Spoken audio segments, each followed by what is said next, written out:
Here I am inspecting damage at 513 Forest Hill Drive. The water line is below the carpet area. This whole part by the piano is dry. As you can see, there's no mud or anything nasty in this carpet. It's just water. The reason being is water came down through the walls. This is all elevated, moisture damage from above.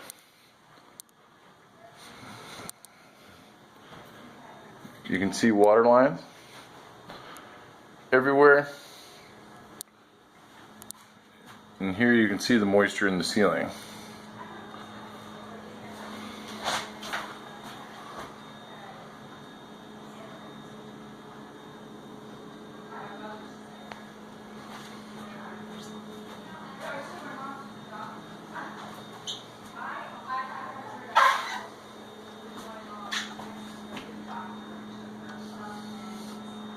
As you can tell, the water did not come from the flood of the hurricane and hit from the ground up.